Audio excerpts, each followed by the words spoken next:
The humble potato, a mere canvas in the eyes of many, today becomes a subject matter of its own, often overlooked, placed upon, seen as second class, but no longer. Not today.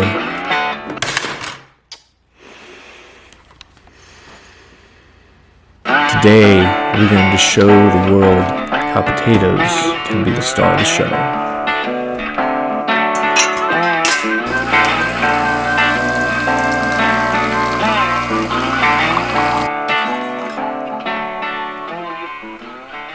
So you may be wondering, why the heck is this guy making potatoes when there are quite literally millions of other dishes he could be making? And you would be just in asking that. The answer could be as simple as, this is what I've got in my pantry. But it isn't that simple, because my brother-in-law Forrest makes these potatoes all the time, and I never quite understood how he got them so crispy, ridiculously delicious every single time. So I decided to pick his brain a bit on the matter. And as you can see from the former frame there, one of his tips was to absolutely drown the potatoes in olive oil. I'm talking monsoon-style drenching of EVOO. Secondly, and no less important, you're going to want to put the potatoes in the cast iron sans heat. We want that pan rip-roaring room temp.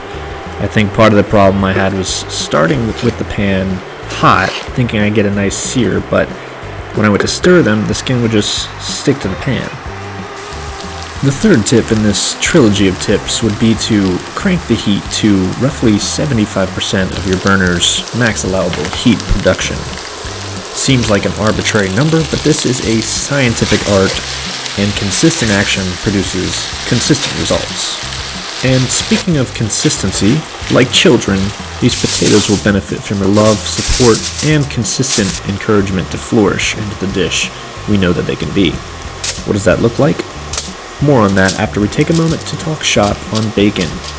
Bacon can be cooked many ways. In a pan, the oven, over a fire, in a toaster, whatever you want to do. But please, for the love of all things pure in this world, don't cook bacon in a microwave. And to my wife and in-laws watching this, I'm sorry for the imminent backlash to follow. Anyways, back to consistent potato rearing. According to Forrest, he likes to stir his potatoes every minute or so. I would most likely take his word for that, although I definitely let them sit for about 2 or 3 minutes a couple times, and they turned out alright. And now for a word from our in-house chef. Once you get to about 85 to 90% cooked, I like to take a little sample for salinity.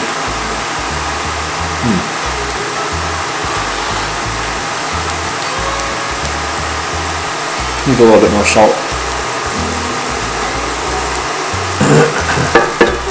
And let's test them again.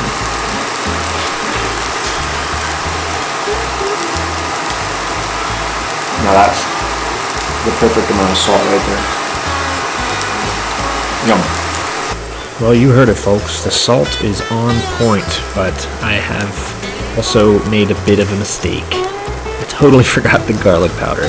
You're supposed to add it here at the end, but I don't know. I must have been too hungry and just forgot. But either way, they're still amazing. Now, for some reason here, I tried to grab the cast iron handle barehanded. I must think I'm invincible or something. Don't know, but it turns out I'm a glutton for punishment because I also touched this hot pan immediately after. Now, the goal here is just to make a nice little over-medium egg. The question is, can he nail the flip without busting the yolk? And as you'll see here, yep, he's got it. I gotta say, this bacon here turned out spectacularly well. If you want consistent bacon that always looks like this, just cook it in the oven. 10 out of 10, would recommend every time. Now I want you to take a second and enjoy this incredible sound. Just really soak it in.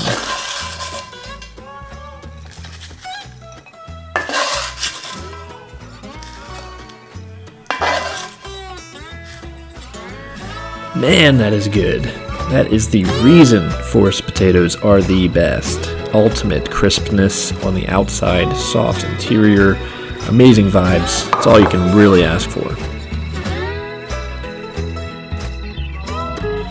Well, folks, as we near the end of this short stop on the seemingly endless railroad known as the potato, my hope would be that this unassuming spud would inspire you to follow your culinary dreams, whether that be cooking for tens, thousands, or maybe just for one. The potato may not be the sexiest ingredient to work with, but hey, neither is our in-house chef, and we seem to get on just fine. This may have been the first time this channel stars a potato, but I can assure you it won't be the last. Well, everybody, thank you so much for stopping by, and until next time, keep cooking.